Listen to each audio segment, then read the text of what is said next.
Hello दोस्तों।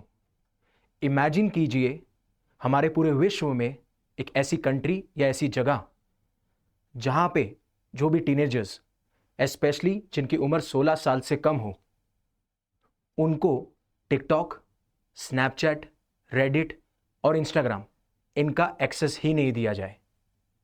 हाँ, और इस रियलिटी को ग्राउंड पे इंप्लीमेंट किया है ऑस्ट्रेलिया ने।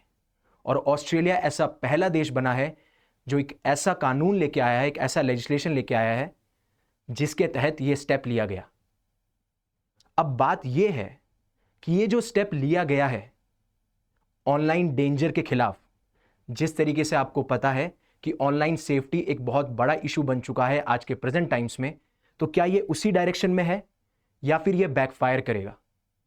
हम इस पूरे वीडियो में यही जानेंगे कानून क्या है, कानून क्यों लाया गया, कानून कैसे काम करेगा, साथ साथ में क्या इसके क्रिटिसिज्म है और किन किन लोगों ने इसको एडवोकेट किया है यानी कि सपोर्ट किया है, और क्या ऐसे कानून जो ऑस्ट्रेलिया लेके आया है वो बाकी देशों में अभी तक प्रपोज किए गए हैं कि नहीं किए गए हैं, या फिर सिर्फ ऑस्ट्रेलिया ऐसा पहला देश है जिसने प्रपोज किया और अब एनफोर्स या फिर लागू भी कर दिया गया है। तो हेलो, मेरा नाम है युवराज सिंह शेखावत और आपका बहुत बहुत स्वागत है करंट अफेयर्स डिकोडेड पे। तो around 3rd week of November में जो ऑस्ट्रेलिया की पार्लियामेंट है वहां पे ये बिल लेके आते हैं जिसमें वो ये कहते हैं कि जो भी 16 साल से कम उम्र के बच्चे हैं उनको अब हम एक्सेस नहीं देंगे कोई भी सोशल मीडिया ऐप्स हो, स्पेशली मैं नाम जिनका ले रहा हूं TikTok, Snapchat, Instagram, Reddit etcetera etcetera. और उसके बाद में रिसेंटली अभी ऑस्ट्रेलिया उस कानून को पास भी कर देता है और वहां पे उसे ओवरवेलमिंग सपोर्ट भी मिलता है। अगर आप हाउस ऑफ रिप्रेजेंटेटिव्स की बात करेंगे तो 102 लोग फेवर में होते हैं और 13 लोग अगेंस्ट में, और अगर आप सीनेट की बात करेंगे तो अराउंड 34 फेवर में होते हैं और अप्रोक्सीमेटली 18 और 19 अगेंस्ट में होते हैं, और उसके बाद में इस कानून को लागू कर दिया जाता है। अब इस कानून को लाया क्यों गया, क्या कारण था? तो अगर आप स्टडीज की मानेंगे, जो रिसर्च हुई है, अगर आप उसके बारे में बात करेंगे तो अगर 14 से 17 साल के जो भी ऑस्ट्रेलियंस हैं, जो भी टीनेजर्स हैं, 2/3 ऑफ देम या फिर 2/3 जो प्रतिशत है 14 से 17 साल के बच्चों का, वो कहीं ना कहीं अपने आप को एक्सपोज करते हैं हार्मफुल कंटेंट की तरफ, जिससे या तो वो अपने आप को नुकसान पहुंचा लेते हैं या फिर वो गलत आदतों में चले जाते हैं, चाहे से वो पोर्नोग्राफी हो या फिर ड्रग को इंटॉक्सिकेट करना हो या फिर ड्रग अब्यूज करना हो, राइट। और काफी रिसर्च में ऐसा भी पाया गया कि 25% ऑफ ऑस्ट्रेलियंस के जो टीनेजर्स हैं उनकी ईटिंग हैबिट्स भी कहीं ना कहीं रेगुलेट की जाती है इन सोशल मीडिया एप्स के थ्रू भी। तो पहला रीजन तो यह हुआ। दूसरा रीजन यह होता है कि पेरेंट्स काफी बार, अगर आप देखेंगे डेटा के हिसाब से 95% ऑफ ऑस्ट्रेलियन पेरेंट्स जो थे उनका सबसे बड़ा कंसर्न था ऑनलाइन सेफ्टी। यह सबसे बड़ा चैलेंज था और वो जो भी स्टेप्स ले पा रहे थे वो शायद इतने इफेक्टिव नहीं थे कि वो बच्चों को ऑनलाइन सेफ्टी से अवगत करा पाए, राइट। ये सारे इश्यूज निकल के आते हैं। और जो मिशेल रोनाल्ड हैं, जो ऑस्ट्रेलिया के कम्युनिकेशन मिनिस्टर हैं, वो ये कहते हुए नजर आते हैं कि ऑस्ट्रेलिया में ये एक कोई नॉर्म या कोई ट्रेंड नहीं बनना चाहिए कि कोई भी बच्चा ग्रो अप कर रहा है तो उसे सोशल मीडिया की जरूरत है। इन कारणों की वजह से ऑस्ट्रेलिया इस कानून को लेके आता है, राइट। अब बात यह आती है कि यह कानून काम कैसे करेगा। तो कानून, जो ये कानून लाया गया है, ये इंप्लीमेंट होगा, एनफोर्स होगा 1 साल के बाद में। सबसे पहली बात यह है कि जो भी सोशल मीडिया एप्स हैं, चाहे से वो टिकटॉक हो, चाहे से वो इंस्टाग्राम हो, चाहे से वो स्नैपचैट हो, ये इन सोशल मीडिया एप्स की रिस्पॉन्सिबिलिटी होगी कि जो भी 16 साल से कम का बच्चा है उसका अकाउंट वहां पे ना बने। ये उन्हें इंश्योर करना पड़ेगा। उसके लिए वो काफ़ी सिस्टम्स यूज़ कर सकते हैं, काफ़ी टेक्नोलॉजीज यूज़ कर सकते हैं, चाहे से वो आप कह सकते हो एज डेटा एस्टिमेशन से रिलेटेड कोई डॉक्यूमेंट्स बनाएं या कोई टेक्नोलॉजी यूज़ करें, ये उनकी रिस्पॉन्सिबिलिटी होगी। और इसमें यह भी कहा जाता है कि यह रिस्पॉन्सिबिलिटी सोशल मीडिया एप्स की शुरुआत से होनी चाहिए थी, बट वो प्रॉफिट बनाने के चक्कर में इस चीज़ को कभी इंप्लीमेंट नहीं कर पाए, बट अब हम उसको कानून से इंप्लीमेंट करवाएंगे।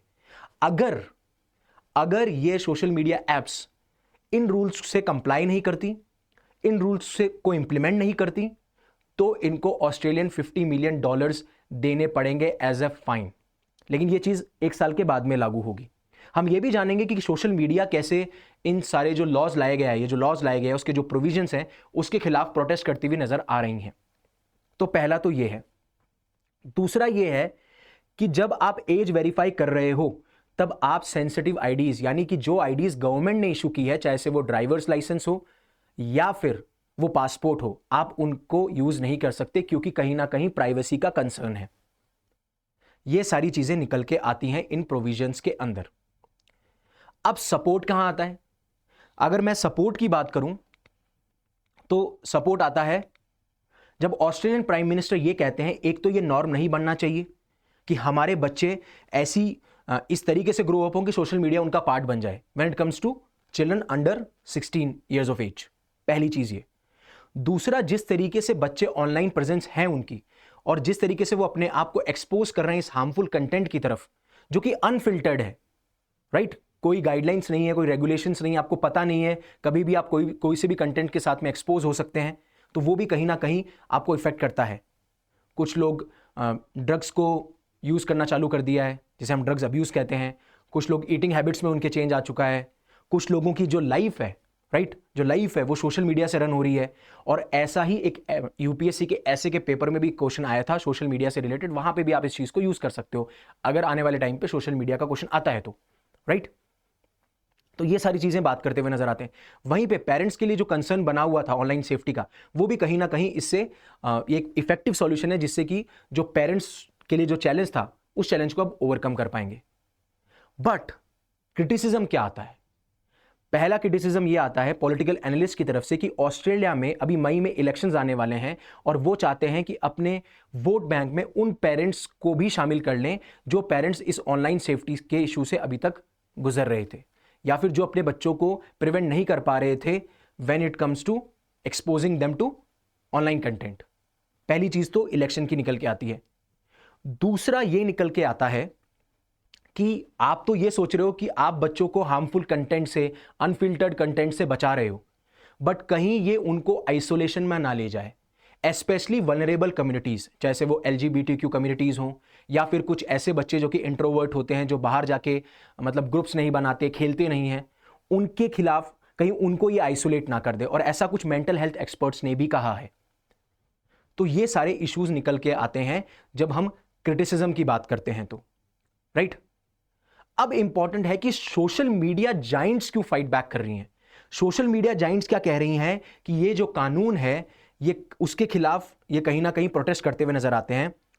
पहले ये बोलते हैं कि ये कानून जो है वो बहुत जल्दीबाजी में बनाया गया है। जल्दीबाजी में कैसे? कि हमें ये नहीं पता कि इस कानून की प्रॉपर माइन्यूट डिटेल्स क्या हैं, किस तरीके से इसको एनफोर्स किया जाएगा, राइट? दूसरा ये बताते हैं कि इसमें कंसल्टेशन भी नहीं ली गई। आपको सारे स्टेक होल्डर्स को एक प्लेटफॉर्म पर बैठाना चाहिए, उनकी क्या राय है, उनके क्या सजेशंस हैं, उन सारे सजेशंस को, उन सारे एडवाइस को आपको इनकॉर्पोरेट करके और उस पे आप डेलिब्रेशन या डिस्कशन करके आपको ऐसा कुछ लॉ लाना चाहिए था, राइट? तो ये कहते हुए नजर आते हैं कि एक तो रश है, एक वेग भी है। कहीं कहीं ऐसा नजर में कहीं कहीं ऐसा लगता है कि कानून सिर्फ अंडर 16 को पूरी तरीके से आइसोलेट करने का एक तरीका है, क्योंकि हर एक इंडिविजुअल, हर एक टीनेजर सोशल मीडिया का एक अलग तरीके से यूज करता है। कहीं भी आपने वो वेरीफाई नहीं किया, आपने कोई गाइडलाइंस इशू नहीं करी, तो यहां पे ये सारे जो क्रिटिसिज्म है वो सोशल मीडिया जाइंट्स की तरफ से निकल के आते हैं। तो होपफुली आपको ये पूरा आर्टिकल समझ में आया होगा कि ऑस्ट्रेलिया पहली कंट्री बनी है ऐसे कानून को लागू करने के लिए। क्या उसके पीछे रीजन रहे, क्या क्रिटिसिज्म है, कौन कौन सपोर्ट कर रहा है, कैसे सोशल मीडिया जाइंट जो हैं वो इसको प्रोटेस्ट कर रहे हैं। अब आपकी क्या राय है? आप क्या सोचते हो कि क्या ये सही डायरेक्शन में स्टेप है, या फिर कुछ ऐसे बैलेंस पर्सपेक्टिव या बैलेंस लॉ आया जा सकता था जिसमें दोनों पक्षों की बात रखी जा सकती थी?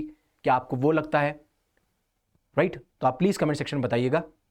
और अगर आप यूपीएससी प्रीलिम्स 2025 की तैयारी कर रहे हैं तो अनअकैडमी आपके लिए रफ्तार बैच लेके आया है, जो कि अवेलेबल है 17,919 की 9 के। इसके अंदर आपको कंप्लीट सिलेबस कवरेज मिलेगा, साथ साथ में डेडिकेटेड डाउट सॉल्विंग होगी और पूरा करंट अफेयर्स का भी ध्यान रखा जाएगा। और अगर आप ऑप्शनल की तैयारी करना चाहते हैं तो अलग अलग कोर्सेज अनअकैडमी ऐप पे आपको कोर्सेज मिल सकते हैं, जैसे प्रतीक नायक का हिस्ट्री हो, हिमा बिंदु मैम का एंथ्रोपोलॉजी हो, जी राजपूत सर का पब्लिक एडमिनिस्ट्रेशन हो, ऐसे करके आपको बाकी सारे कोर्सेज मिल सकते हैं।